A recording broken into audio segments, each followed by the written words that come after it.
saya Nyonya Rosalinda Ayamur.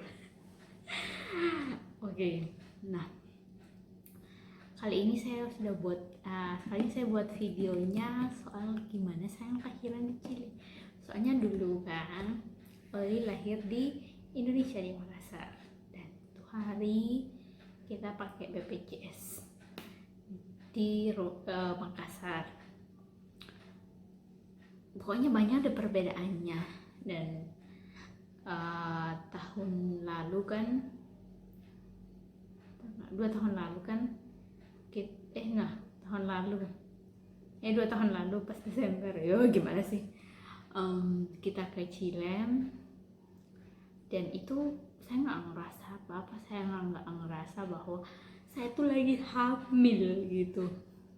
Cuma saya mikir-mikir kenapa ya kok saya tidak dapat ini haid, kok tidak muncul. Saya bingung nih. Tapi pas tanggal 24 saya tanya ini sama temanku, orang Toraja juga tinggal di sana. Aku bilang 23 palingnya. Aku bilang gimana sih emang kamu tes? Dia bilang mahal itu kalau dokter, jadi bang mau tes pack itu. Tapi syukur ini ada tes pack, kayak tes pack dari Indonesia kayaknya itu ku bawa, dan ku coba tanggal 24 pagi kan dia bilang akurat sekali be kalau pagi-pagi begitu ya, kencing pertama tak. Jadi itu mingguan ku cek pas pipis tuh, ku cek nih, ku bilang lama-lama udah 2 garis nih ya, tak bangkaku deh. Jadi bingung mah itu. Aku bilang Indo mantep aku nete baru ini anakku umur 2 tahun, ini satu muncul lagi satu.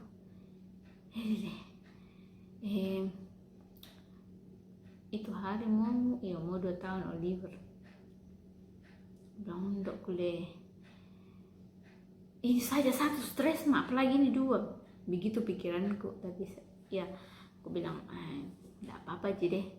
Jadi pas tanggal 24 itu kan ada tukar kado, besok tanggal 25 tukar kado di keluarganya suamiku. Jadi kita kan sudah beli kado semua, dan saya tidak ada kado, kebawakan suamiku dan semua. Jadi di sana kita beli kado untuk saudara-saudaranya, suamiku sama mama mertuaku, mertuaku, semuanya itu sama aja. Mereka yang beli hadiah sendiri karena uangku pakai belikan.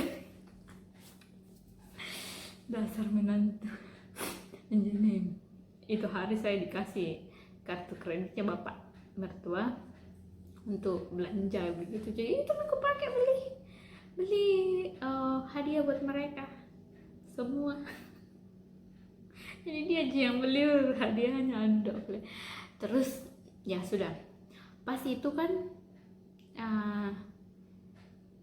waktu itu Natal saya nggak kasih hadiah apa-apa sama suamiku, tapi saya pesan memang sama iparku, bisa kok belikan nggak tempat kado itu yang susun, tapi ternyata dia bilang tidak ada. Jadi satu Mika tempat celana dalam.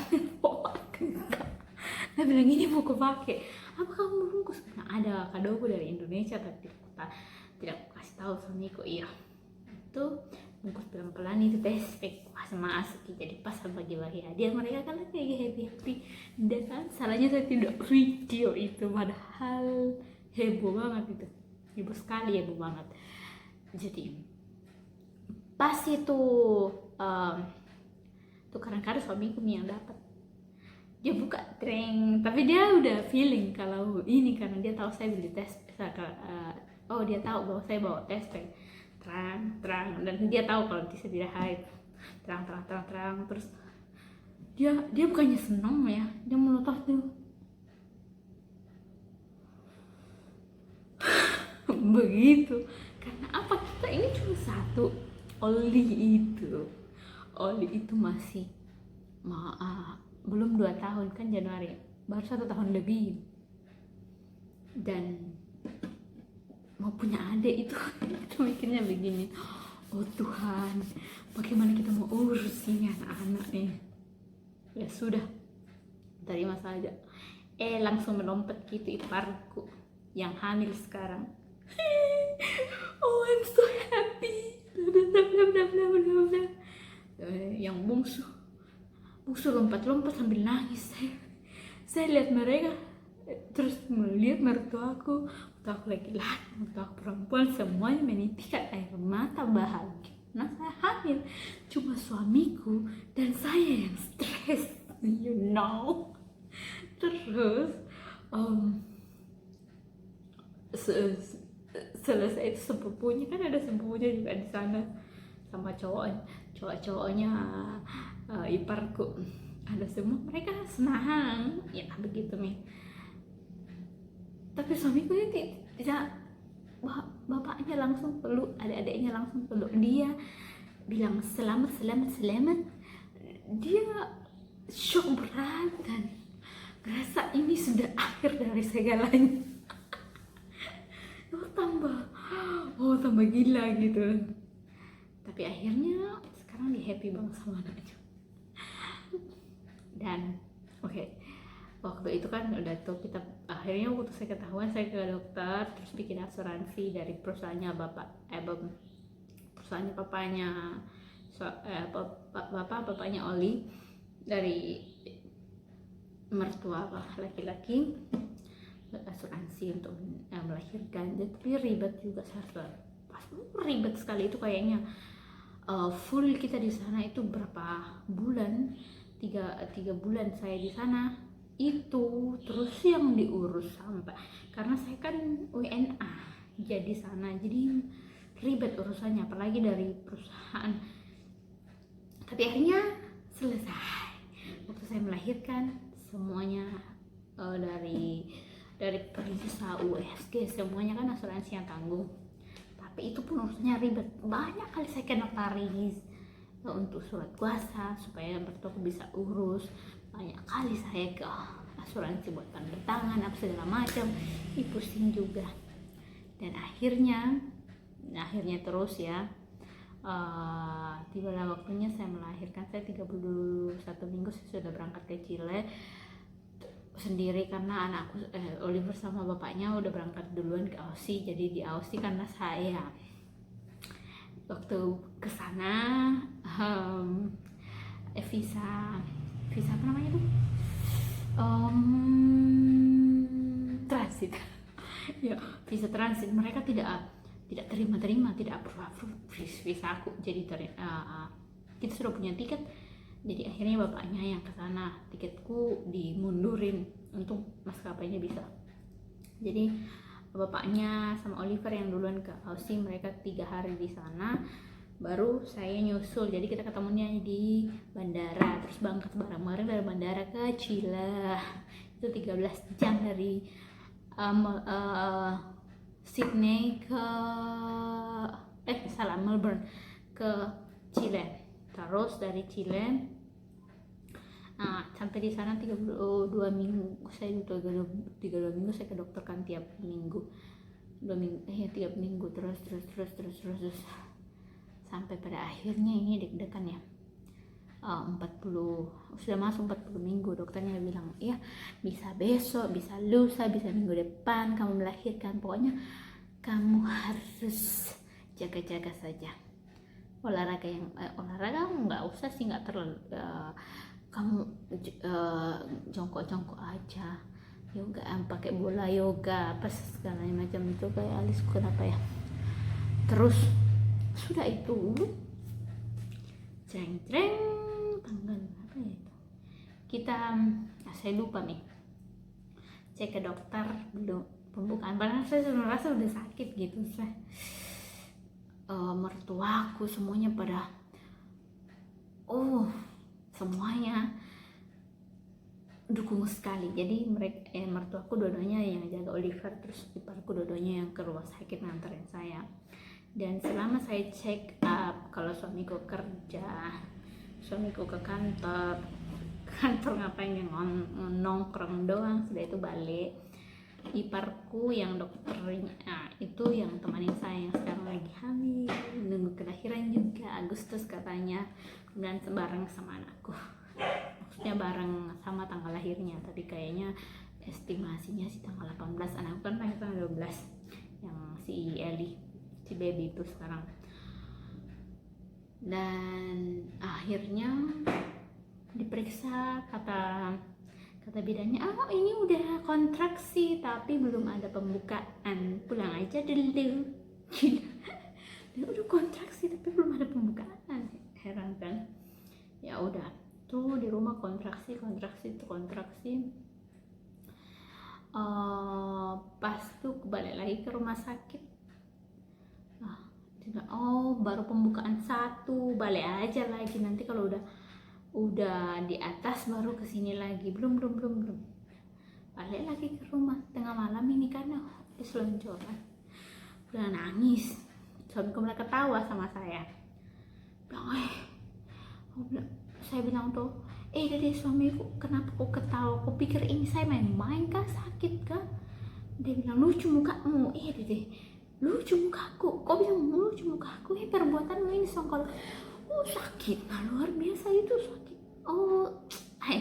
Pokoknya yang sudah melahirkan pasti tahu bagaimana rasanya itu mau melahirkan, bagaimana itu rasanya pembukaan, sakit ini.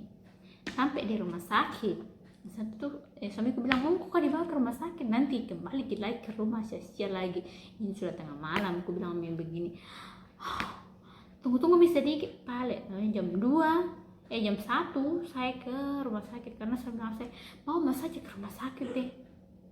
Hanya sampai tadi rumah sakit periksa, baru pembukaan 3. Terus pas pembukaan 4 diinduksi bukan di apa sih, di anestesi. Astaga, aku cari dulu apa namanya itu. Jadi di anestesi supaya enggak terlalu sakit. Jadi saya mintanya dokter, sebelumnya saya bilang sama dokter saya pembukaan 5 mau saja, tapi saya tidak tahan sekali sakitnya. Tapi pembukaan 4 sudah dikasih nih anestesi itu, tapi saya memang minta dosisnya sedikit supaya saya masih bisa merasakan bayi itu, karena kalau misalnya full kayak mau disesar begitu, yang saya dapat dari teman-temannya suamiku di sana, nanti nggak kerasa sama sekali bayinya gitu. Akhirnya saya minta kalau bisa 1/4 aja gitu sama dokter anestesinya. Nah oke, dikasih dikit, jadi saya masih rasakan sakit-sakitnya, tapi nggak terlalu begitu, nggak terlalu. Waktu sebelum dikasih anestesi kan sakitnya luar bakso. Habis itu tunggu naik pembukaan 5 itu nggak sampai jam 3, pembukaan 5 stuck gitu, pembukaan 5 ditunggu sampai jam 5 belum naik. Saya sudah jalan-jalan di rumah sakit, nangkring apa segala macam tapi tidak ada naik pembukaannya. Apakah karena di anestesi atau gimana, nggak tahu kan. Terus nunggu tidak ada, jam 5 lebih itu dokter sudah bilang kalau tidak ini kita itu misalnya kita operasi sesar misalnya, karena habis ini ketubannya, nanti bahaya buat bayinya begitu. Akhirnya saya bilang iya misalnya iya cepat nih. Tapi waktu saya masuk dalam ruangan, saya tahu itu waktu saya mau dikasih anestesi lagi, ini full, kan dokter anestesinya, ini full ya, karena kan mau disayat perutnya.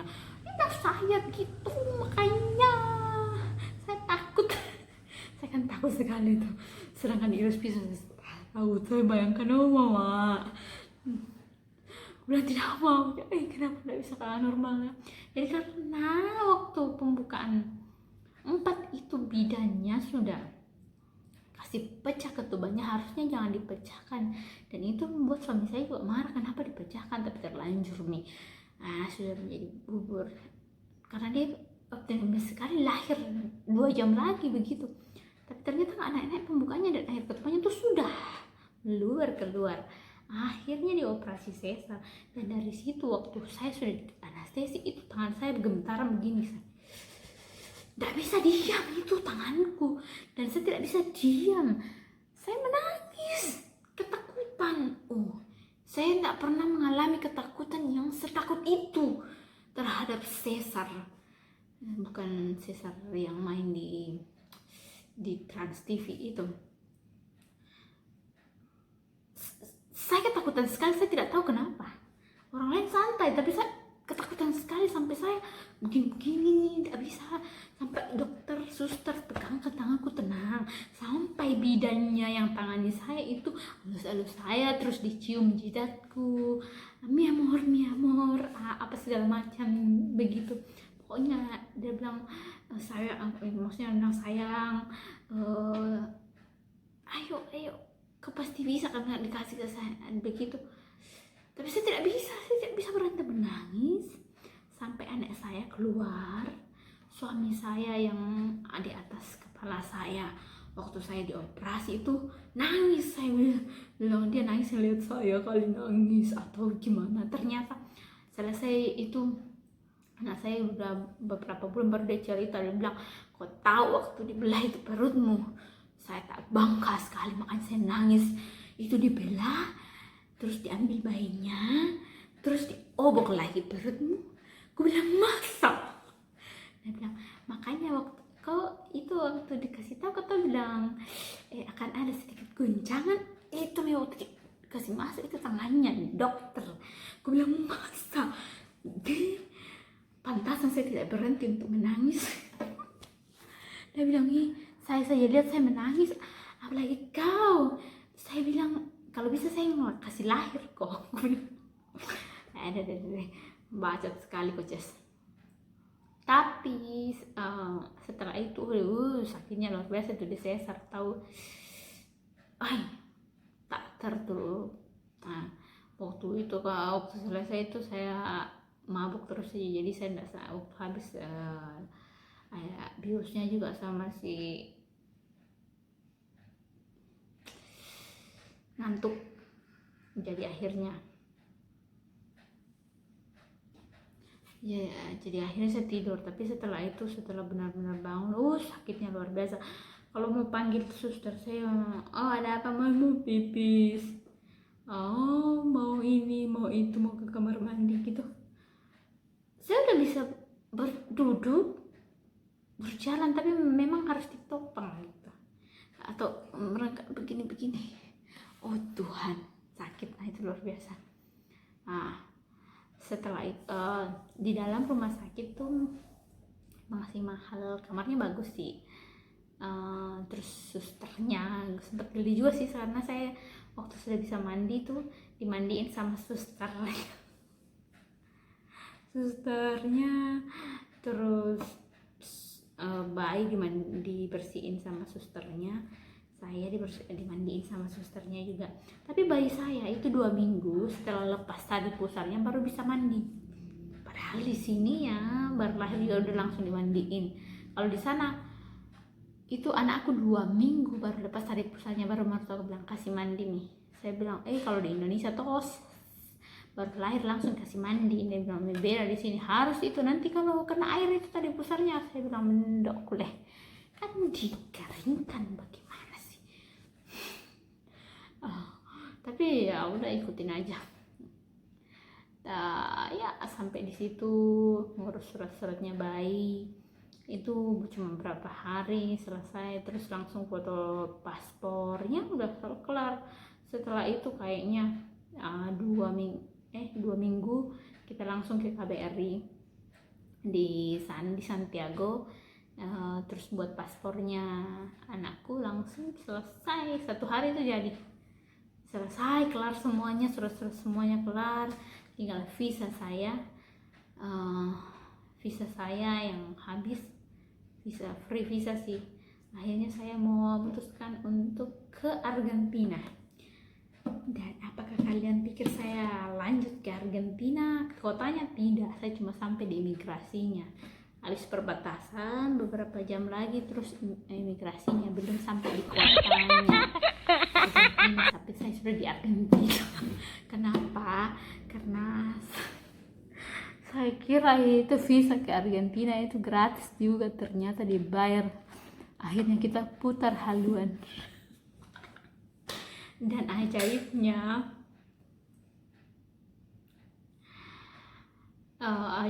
itu saya bisa dapat visa lagi, tambahan visa lagi, karena ternyata sudah diupload tapi belum ada jawaban. Dan ternyata saat itu juga waktu kita ke imigrasi mereka memberikan jawabannya. Agak ribet sih ke imigrasinya mereka, tapi saya nggak mau berbicara soal imigrasinya mereka, melupakan. Jadi saya bicara ini soal gimana sih saya melahirkan di Chile. Ya begitu tadi saya sudah cerita. Terus prosesnya waktu kita keluar dari rumah sakit, kita tuh harus punya baby seat. Itu yang kalau orang di sana bilang telur, kayak telur, tahu begini, untuk bayi. Jadi kita harus tenteng bayi begitu, bukan ditenteng begini. Tidak bisa kita kasih rumah sakit, kasih bidannya sama susternya kalau begitu. Jadi harus ada itu, atau minimal kereta dorong, stroller begitu. Nah, terus kalau di sana kalau anak-anak ditangkap ke polisi, kalau bawa ke anak-anak baru di mobil tidak dipakai baby chair, itu kursi anak. Ditangkap ke polisi, bilang ki atau suruh ke pinggang, terus dituliskan ke nota, nanti itu nota dikirim ke rumah, terus harus dibayar. Dan itu bayarannya mahal. Jadi waktu kita ke jalan-jalan di sana, terus kita nggak ada kursinya Oliver, kita tuh kalau lihat polisi langsung sembunyi Oliver di bawah. Jadi aman, tentram. Nah mungkin kalian semua yang hal yang kalian itu tuh mau tahu itu bagaimana itu menikah sama orang bule, ribet, urusannya ribet. Tapi nanti setelah, karena saya sudah cerita bagaimana saya melahirkan di Chile, next video saya mau cerita bagaimana saya ketemu sama suami saya. Oke, terima kasih sudah menonton saya ya. Terima kasih. Selamat malam, Bongi Melo, lalu kita salah nasang. Selamat malam, have a good night. Pokoknya Tuhan memberkati semua kita di sini. Terima kasih sudah menonton saya. Diharapkan bagi saudara-saudara sekalian untuk subscribe, like, comment. Terima kasih.